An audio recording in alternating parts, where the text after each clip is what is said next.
हिमाचल प्रदेश के रहने वाले हमारे एक सब्सक्राइबर गोलू नेगी बताते हैं कि मैं और मेरा फ्रेंड शिमला में रहकर एक मेडिकल एंट्रेंस एग्जाम की कोचिंग कर रहे थे। अब इस चक्कर में हमने शिमला का चप्पा चप्पा छान लिया था। हम बहुत ज्यादा हैबिचुअल हो चुके थे वहाँ के जंगलों से, और उन जंगलों में रहने वाले जानवरों से भी काफी बार हमारा इनकाउंटर हुआ था। अब कभी कभार हम थ्रिल के लिए शिमला के जो हॉरर प्लेसेस थे वहाँ भी रात को घूम के आ जाया करते थे, पर हमने कभी भी कुछ ऐसा फेस नहीं किया जिससे हमें डर लगे। गोलू बताते हैं कि धीरे धीरे मुझे ऐसा लगने लगा कि ये भूत प्रेत आत्माएं पिशाच ये सब एग्जिस्ट नहीं करती, ये सब बस एक अफवाह है जो लोगों ने फैला रखा है। मे भी वो पुराने टाइम पर होते होंगे गांव और छोटे छोटे कस्बों में जहाँ पर बहुत ज्यादा बिजली नहीं रहती थी, और बिजली ना होने के कारण अंधेरे का प्रकोप ज्यादा था, और हो सकता है उसी अंधेरे के कारण इन भूतों की हलचल भी तेज होती होगी उस टाइम पे। पर आज तो हर जगह बिजली है, हर जगह इंफ्रास्ट्रक्चर है, तो ये भूत प्रेत अब मुझे लगता है इस दुनिया से निकल गए हैं।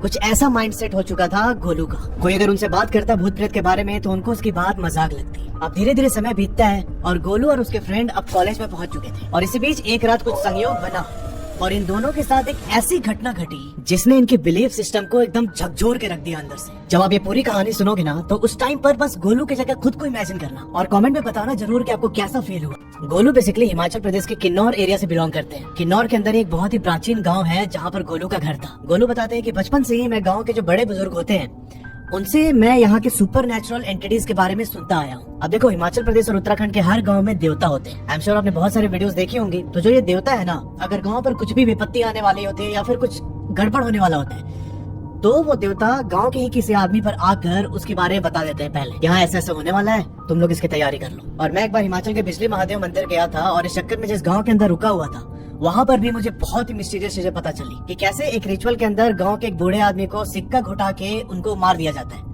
और फिर बाद में देवता उसको जिंदा करते हैं। मैं जिस होमस्टे में रुका था उन लोगों ने मुझे इस बारे में जानकारी दी थी। तो गोलू भी सिमिलरली ऐसे बहुत सारे किस्से सुन सुन के बड़ा हुआ था। गोलू बताते हैं कि बहुत बार मैंने ये भी विटनेस किया है कि गांव के किसी आदमी पर भूत आ गया और फिर गांव के लोग इकट्ठा होकर अपना झाड़ फूक कर रहे हैं। इन सब चीजों को देख कर ना गोलू का जिगरा बड़ा मजबूत हो गया था। फिर गोलू एक लाइन लिखते हैं ईमेल में कि मुझे ऐसा लगता था कि मेरा जिगरा बहुत मजबूत हो गया है जब तक मेरे साथ वो हादसा नहीं हुआ। मैंने बताया था कि गोलू अपने मेडिकल एंट्रेंस एग्जाम की कोचिंग के लिए शिमला में रह रहे थे। यहीं पर इनका एक दोस्त बनता है जिसका नाम था राज। अब राज और गोलू में बहुत ज्यादा घनिष्ठ मित्रता हो गई। ये लोग शिमला के आसपास के एरियाज को साथ में चले जाते एक्सप्लोर करने। अब जब भी टाइम मिलता है ये लोग जंगल की सैर पर भी निकलते थे। बहुत बार इन्होंने दूर दराज एरियाज में कैंपिंग भी की थी, और आज तक कभी इन लोगों ने कुछ भी वियर्ड एक्सपीरियंस नहीं किया। अब इसी के साथ धीरे धीरे टाइम निकलता है और ये दोनों कॉलेज में पहुंच जाते हैं। अब यहाँ पर जो राज है उसको कॉलेज मिला था हिमाचल प्रदेश के बद्दी टाउन में। वही गोलू का कॉलेज वाकना घाट टाउन में था जो की हिमाचल प्रदेश में ही पड़ता है। अभी देखो, गोलू ने जिस वाकना घाट की यूनिवर्सिटी में एडमिशन लिया था वहाँ पर उन्होंने 2 साल निकाल दिए। अब 4 सेमेस्टर निकलने के बाद गोलू ने सोचा कि अब मैं एक प्राइवेट रूम में शिफ्ट होता हूँ, मुझे यहाँ हॉस्टल में नहीं रहना। अब इस चक्कर में गोलू यूनिवर्सिटी के जस्ट पास में रूम ढूंढने लगता है, पर काफी ट्राई करने के बाद भी गोलू को अपने पसंद का कमरा नहीं मिलता है। गोलू बताते हैं कि फिर मैं रूम ढूंढते ढूंढते अपनी यूनिवर्सिटी से 2 किलोमीटर दूर एक जगह पड़ती है कैरी घाट, उसी कैरी घाट के एक होटल में मैंने कमरा ले लिया। तो आप सोचेंगे कि होटल में कैसे कमरा ले लिया, तो भाई वो जो होटल था वो मेन हाईवे से नीचे जाकर एक रोड कटती है, उस रोड के साइड में था। गोलू बताते हैं कि जो वो होटल था वहाँ पर बहुत ज्यादा कस्टमर नहीं आते थे, मालिक को खर्चा निकालना भी मुश्किल हो रहा था। और इन्हीं सब चीजों को ध्यान में रखते हुए जब गोलू उनसे बात करने पहुंचा तब उन्होंने थोड़े से कम रेट में गोलू को मंथली बेसिस पे कमरा दे दिया। गोलू बताते हैं कि मेरे कमरे से एक बालकनी लगती थी और बालकनी के बाहर बहुत अच्छा व्यू था, सारी बेसिक एमिनिटीज थी वहाँ पर, और मुझे खाने की भी कोई दिक्कत नहीं होती थी, तो मुझे बड़ा मजा आ रहा था। पर अभी इस होटल का भी लिंक आगे स्टोरी से जुड़ेगा, सुनना ध्यान से एकदम। अब गोलू को उस कमरे में शिफ्ट हुए सिर्फ 2 महीने हुए थे। अब गोलू बताते हैं कि वीकेंड का टाइम आता है और जो मेरा दोस्त था राज वो अपने घर गया हुआ था वीकेंड की छुट्टी पर। अब छुट्टी के बाद राज वापस बद्दी जा रहा था अपनी यूनिवर्सिटी में, पर यहाँ होता ये है कि जब राज अपने घर से निकला तो उसे निकलते निकलते काफी लेट हो गया। इस चक्कर में उसे बस के लेट टाइमिंग से भी जूझना पड़ा। अब राज ने यहाँ पर बस पकड़ के जैसे तैसे सैंज पहुंच जाता है, और सैंज से फिर उसने शिमला की बस पकड़ी। बस में बैठ के उसने गोलू को कॉल किया कि भाई मुझे जाना है बद्दी, पर आज मैं सोच रहा हूँ कि तेरे पास ही रुक जाऊँ। जैसे राज का कॉल जाता है गोलू को, गोलू बड़ा खुश हो गया कि यार मेरा दोस्त आ रहा है, इतने टाइम के बाद हम लोग मिलेंगे फिर से। गोलू बोलता है कि हाँ ठीक है भाई आ जा, कोई दिक्कत नहीं है। अब यहाँ पर इनका प्लान बना कि 28 को राज गोलू के पास रुकेगा, 29 को वो वाया चंडीगढ़ होते हुए बद्दी जाएगा, क्योंकि चंडीगढ़ में राज की गर्लफ्रेंड भी रहती थी, तो उससे मिलते हुए वापस बद्दी जाना था। अच्छा, एक चीज मैं और बताना भूल गया कि 29 को राज का बर्थडे भी था। तब फोन पर जब गोलू से इसकी बात हुई तो गोलू ने बोला कि यार तेरा बर्थडे भी सेलिब्रेट करेंगे, मजा आएगा, तो बस जल्दी पहुंच जा। अब यहाँ पर गोलू बस से बैठे बैठे इमेजिन करने लगा कि यार हमें अभी कितना मजा आने वाला है, हम इतने टाइम के बाद मिल रहे हैं। राज बताते हैं कि जब गोलू बस से शिमला के बस स्टैंड पहुंचा तो वहाँ से मुझे उसने कॉल किया कि भाई तू अपने घर की लोकेशन भेज दे व्हाट्सएप पे, मैं वहाँ पहुँचता हूँ। तब यहाँ पर राज ने बोला कि भाई क्या प्लान है, क्या करना चाहता है तू। कैंपिंग वैम्पिंग करें क्या? अब कैंपिंग का नाम सुन के राज एकदम खुश हो गया। वो बोला कि हाँ भाई ठीक है, हम कैंपिंग करते हैं। अब यहाँ पर गोलू ने लोकेशन भेज दी राज को और राज एक बस लेके सीधा वाकना घाट के बस स्टैंड पहुंचते हैं। इस समय तक गोलू ने भी दिमाग में डिसाइड कर लिया था कि हमें कहाँ पर कैंपिंग करना है, क्योंकि ऑलरेडी लेट हो चुका था और गोलू ने ये डिसाइड किया कि यार हम बहुत ज्यादा दूर कैंपिंग नहीं कर सकते। इसने एक छोटा सा ट्रेल आइडेंटिफाई किया था जिससे ट्रैक करते हुए इनको एक स्पॉट पर पहुंचना है और वहीं पर इन लोगों को आज रात में कैंपिंग भी करना था। गोलू यहाँ पर कैंपिंग का सारा सामान लेके वाकना घाट बस स्टैंड पहुंचता है। वहाँ पर फिर राज उतरता है बस से, ये दोनों मिलते हैं और फिर डिसाइड होता है कि हम लोग यहाँ पर जाने वाले हैं। अब जब ये दोनों दोस्त मिले तब इनका पीने का भी प्लान बनता है। इन लोगों ने डिसाइड किया कि हम एक बॉटल लेंगे और साथ में कुछ चखना रखेंगे और जो रात का डिनर होगा वो हम बनाएंगे नहीं उस जगह पे जाके, क्योंकि ऑलरेडी बहुत लेट हो चुका है। डिनर बनाने में काफी टाइम हो जाएगा और जो राज था वो भी काफी थक चुका था। अब जिस ट्रैक पर ये लोग जा रहे थे उस जगह का नाम था हिरथी माता मंदिर। उस मंदिर से 300 मीटर ऊपर जाके एक खुला ग्राउंड है और उसी ग्राउंड में इनको कैंपिंग करना था। इन लोगों ने धीरे धीरे उस कैंपिंग ग्राउंड के लिए ट्रैक स्टार्ट किया और गोलू बताते हैं कि वो जो हिरथी माता मंदिर था हमें वहाँ पर रुक के दर्शन करना था, पर हम अपने बातचीत में इतने ज्यादा बिजी हो गए कि हम वहाँ पर दर्शन करना भूल ही गए। उधर ट्रैक करते करते हम सिगरेट पी रहे थे, अपनी जिंदगी भर की बातें कर रहे थे और इसी बीच जो राज था उसने अपने बैग से परफ्यूम निकाला। ये परफ्यूम राज की गर्लफ्रेंड ने उसे पार्सल भिजवाया था एज अ बर्थडे गिफ्ट। अब जैसे उसने परफ्यूम निकाला गोलू उसके हाथ से परफ्यूम छीन लेता है। अब छीनने के बाद वो परफ्यूम उसने अपने ऊपर पहले स्प्रे किया और फिर राज को चिढ़ाते हुए बोलता है कि अरे तेरी गर्लफ्रेंड ने दिया है, तू भी तो लगा। और ऐसा बोल के उसने राज के ऊपर भी स्प्रे कर दिया। स्प्रे करने के बाद राज वापस उससे परफ्यूम लेता है और अपने बैग में डाल लेता है। अब शाम पूरी तरीके से ढल चुकी थी। गोलू बताते हैं कि बस 15 मिनट का ही रास्ता बचा था और हम जिस ट्रेल पर ऊपर चढ़ रहे थे उसके साइड में एक बहुत घना जंगल था। अब एक चीज समझना कि जब ये लोग शिमला में रहकर कोचिंग कर रहे थे उस टाइम भी इन्होंने इस ट्रेल पर आके कैंपिंग की थी। तो यहाँ पर गोलू और राज को यही लग रहा था कि ये तो हमारा जाना पहचाना ट्रेल है, रात भी होगी तो कोई दिक्कत नहीं है। और यही उनकी बहुत बड़ी भूल थी। ये लोग चुपचाप बात करते हुए उस ट्रेल पर आगे बढ़ रहे थे धीरे धीरे और इसी बीच इनको ना जंगल के अंदर किसी के भागने की आवाज सुनाई दी थी। अचानक दोनों के कदम रुक गए और वो दोनों एक टक जंगल की ओर देख रहे। वो जो भी चीज थी ना वो इनसे काफी दूर जा चुकी थी और उसके भागने की आवाज भी धीरे धीरे फेड होने लगी। गोलू बताते कि हम 1-1.5 मिनट वहीं पर खड़े होकर जंगल की ओर देखते रहे। हम उम्मीद कर रहे थे कि कोई जंगल से निकल के आएगा, पर ऐसा होता नहीं है। ये शायद हमें सिग्नल मिल रहा था कि यहाँ से वापस लौट जाओ, पर हमने सिग्नल को इग्नोर कर दिया और हिम्मत बांध के हम दोनों वहाँ से 20 मिनट और चलने के बाद फाइनली उस कैंपिंग ग्राउंड में पहुंच जाते हैं। अब जब ये दोनों कैंपिंग ग्राउंड पहुंचे तब इन लोगों ने डिसाइड किया कि यार पहले हम आग जला लेते हैं और उसके बाद हम अपना टेंट सेटअप करेंगे। और फिर अजय और गोलू अपना अपना सामान वहीं ग्राउंड पर रखकर थोड़ा सा जंगल की ओर जाते हैं लकड़ी उठाने के लिए। गोलू बताते हैं कि लकड़ी उठाने के लिए हम दोनों थोड़ा सा अलग अलग डायरेक्शन में चले गए थे। 1.5-2 मिनट के बाद लकड़ियाँ उठा के हम एक जगह पर इकट्ठा हुए और जब इकट्ठा हुए तो हमने देखा कि लकड़ी बहुत ज्यादा नहीं है। इनका प्लान था कि हम देर रात तक लकड़ी जला के बॉनफायर करेंगे। फिर गोलू बोलता है कि यार इधर तो मिला नहीं, थोड़ा सा और अंदर चलते हैं क्योंकि इतनी लकड़ी में तो हो नहीं पाएगा। ये डिसाइड करके दोनों जंगल के थोड़ा सा और अंदर घुसते हैं इस उम्मीद में कि उनको लकड़ियाँ मिल जाएंगी। अब सामने देखते हैं कि बहुत सारी लकड़ी पड़ी हुई थी तो ये लोग ना धीरे धीरे लकड़ियाँ चुनने लगते हैं। अब जिस जंगल के अंदर ये लोग लकड़ी चुन रहे थे वो चीड़ और देवदार के घने जंगल थे। अब जिन लोगों ने पहाड़ों में ट्रेक किया होगा उनको पता होगा कि चीड़ के पेड़ में एक कोन होता है, उस कोन में से एक रेजिन जैसा मटेरियल निकलता है जो कि बहुत जल्दी आग पकड़ता है। अब राज को यहाँ थोड़ी दूर पर 3-4 कोन गिरे हुए दिखाई दिए तो ये गोलू को बोलता है कि भाई तू वहीं पर लकड़ी उठा, मैं वो कोन लेके आता हूँ। और कुछ कदम चलने के बाद राज फाइनली वहाँ पहुँच के कोन उठाने लगता है और भाई जैसे उसने कोन उठाया वो देखा कि दूर जो चौथा पेड़ है उस पेड़ के पीछे ना कोई खड़े होकर रो रहा है। ये चीज देख के राज एकदम फ्रीज हो गया।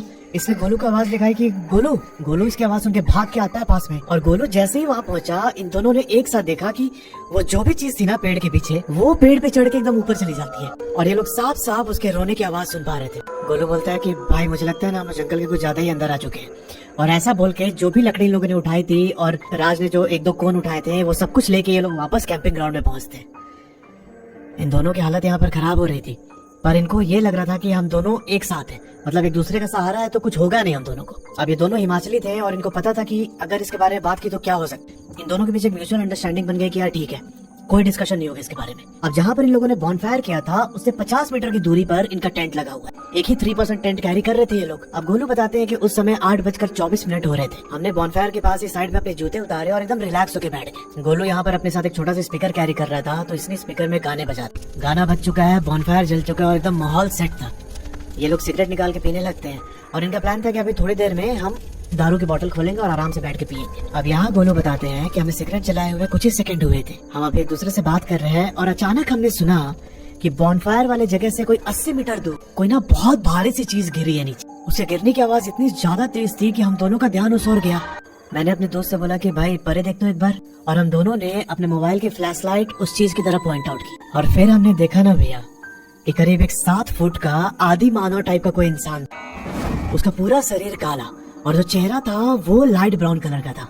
हमने और ध्यान से देखने की कोशिश की तो हमने पाया कि भाई उसकी 3-3 आंखें थी और वो एक टक हमें घूरे जा रहा है। कुछ सेकंड उसे घूरने के बाद मैंने राज को पीछे चलने के लिए इशारा किया और हम दोनों पीछे कदम बढ़ाते हुए अपने टेंट के करीब पहुंच गए। हम लोग सीधा टेंट के अंदर घुसे और जिप बंद कर ली। अब उस क्रिएचर की बिल्कुल जो आखिरी झलक थी वो हमने टेंट का जिप बंद करते हुए देखी और मैंने देखा कि भाई वो बहुत वियर्ड तरीके से चलते हुए जंगल की ओर चला गया। अब हम बहुत कंफ्यूज हो गए कि यार आखिर ये क्या देख लिया हमने, क्योंकि हमने आज तक बहुत बार कैंपिंग की है, बहुत बार हमारा जंगली जानवरों से एनकाउंटर भी हुआ है, पर ऐसा हमने आज तक कुछ भी नहीं देखा था। पर यहाँ परेशान करने वाली बात ये थी कि जो हमारा टेंट है ना उसका जिप तो बंद हो जाता है, पर जो टेंट का दोनों साइड था उसमें नेट लगा हुआ है और नेट से थोड़ी थोड़ी हवा आती थी अंदर। अब जिस टाइम पर हम कैंपिंग कर रहे थे उस समय कोई भी हवा नहीं चल रही थी, मौसम एकदम नॉर्मल था।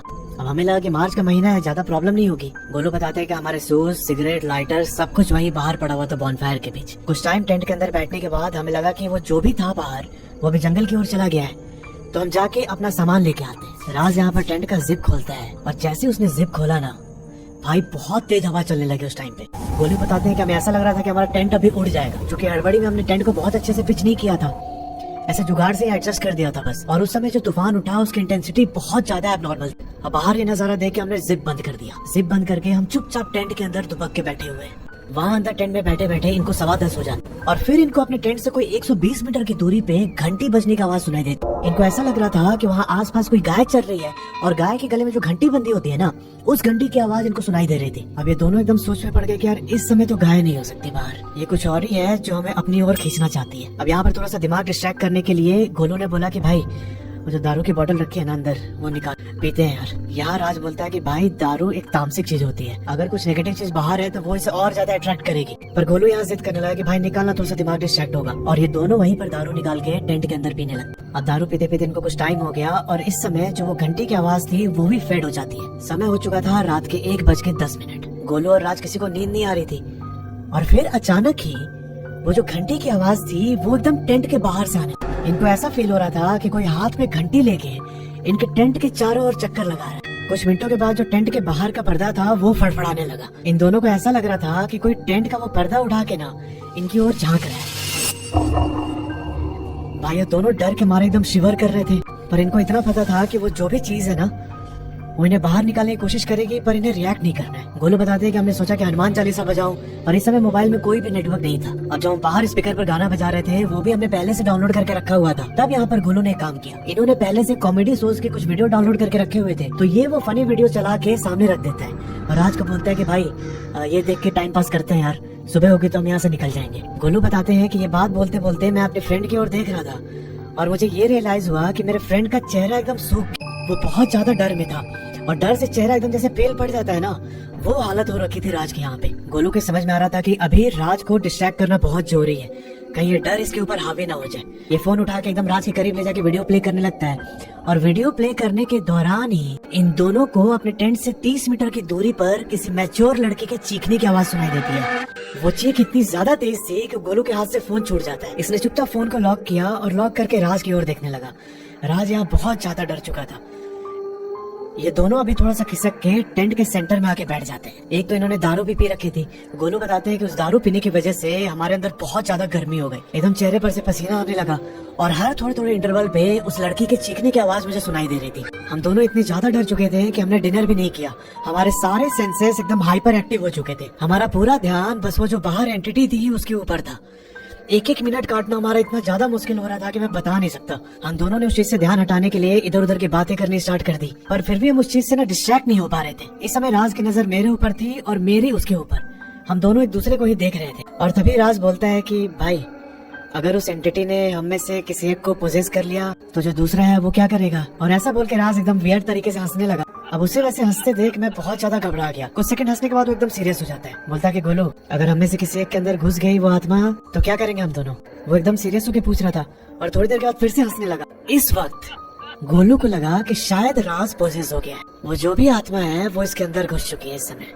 अब इस टाइम पर गोलू के दिमाग में आया कि भाई मैं टेंट खोल के बाहर निकलता हूँ और सीधा भागते हुए नीचे चला जाऊंगा, क्योंकि मुझे लग रहा है कि राज यहाँ एकदम पोजेस हो गया है। पर फिर उसे लगा कि यार राज मेरे भरोसे आया है यहाँ पर, मैं उसे कैसे छोड़ के भाग जाऊँ। तब उस टाइम पर ना ये राज को ऐसे पकड़ के हिलाता है कि भाई ठीक है तू? तो राज बोलता है हाँ मैं ठीक हूँ, मैं तो बस चेक कर रहा था कि कहीं वो आत्मा तेरे अंदर तो नहीं घुस गई है। भाई साहब राज का ये जवाब सुन के गोलू एकदम चुप हो जाता है। अब इस समय इन दोनों को सुनाई देता है कि जो बर्तन इनके बाहर छोड़ गए थे ना बॉनफायर के पास, उन बर्तन को कोई लेके रगड़ रहा है। और इन्होंने ये भी सुना कि बाहर 5-6 आदमी बैठ के आपस में बात कर रहे हैं। गोलू और राज को यहाँ कुछ भी समझ में नहीं आ रहा था कि क्या रिएक्ट किया जाए। क्या हम टेंट के जिप नीचे करके देखें कि बाहर कौन बैठा हुआ है। बाहर की तरफ से राज बोलता है कि भाई बाहर निकलना, मुझे बहुत जोर से पेशाब लगी है, तो चलना मेरे साथ, मेरे को पेशाब करके आना है। अब राज की आवाज बाहर से सुन के गोलू के रोंगटे एकदम परपेंडिकुलर हो गए। राज तो उसके सामने बैठा हुआ है, फिर बाहर से राज की आवाज कैसे आ रही है। इसने कुछ भी रिएक्ट नहीं किया। इसने राज जो अंदर बैठा था उसको ये फील नहीं होने दिया कि तेरी आवाज बाहर से आ रही है। ये बिना कुछ रिएक्ट किए राज की ओर देखते हुए चुपचाप दुबक के बैठ जाता है। अब ऐसे बैठे बैठे इनको 2 बज गए और फिर गोलू राज से बोलता है कि भाई मेरे को ना टॉयलेट आ रहा है, तुझे भी आ रहा है क्या? तब राज बोलता है कि हाँ भाई मुझे भी आ रहा है टॉयलेट।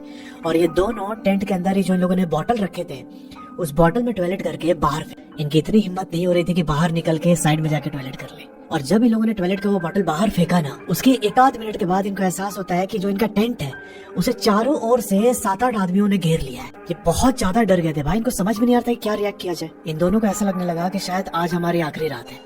ये दोनों हाथ जोड़कर अपने गांव के कुल देवता को याद करने लगते हैं। गोलू बोलता है कि मालिक अगर हमें मरना ही है तो हमें मंजूर है, बाकी आपकी शरण में, आपको जैसा सही लगे आप कीजिए। और ऐसे प्रार्थना करने के 10 मिनट के बाद जो बाहर का पूरा एटमॉस्फेयर था वो एकदम नॉर्मल हो जाता है। सारी आवाजें बंद हो गई, जो इतनी तेज तूफान चल रही थी वो सब थम गए।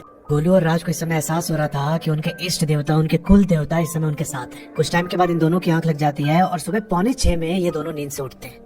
बाहर निकल के इन्होंने फटाफट टेंट पैक किया और नीचे उतरते टाइम जो वो हिरथी माता का मंदिर था वहाँ पर दर्शन करने के बाद ये लोग वापस अपने अपने घर चले गए। अब यहाँ पर जो राज था वो चंडीगढ़ होते हुए बद्दी जाने वाला था, जहाँ पर उसका कॉलेज है। चंडीगढ़ में रुक के उसने अपने गर्लफ्रेंड के साथ बर्थडे मनाया और वहाँ पर सारी बातें उसे बताई कि कल रात हम लोगों ने ऐसा ऐसा फेस किया। पर गोलू बताते हैं कि 29 की रात को जब मैं उस होटल वाले कमरे में सो रहा था, तब रात के 2 से 3 बजे के बीच मुझे अपने कमरे के नीचे से लोमड़ी की रोने की आवाज सुनाई देने लगी।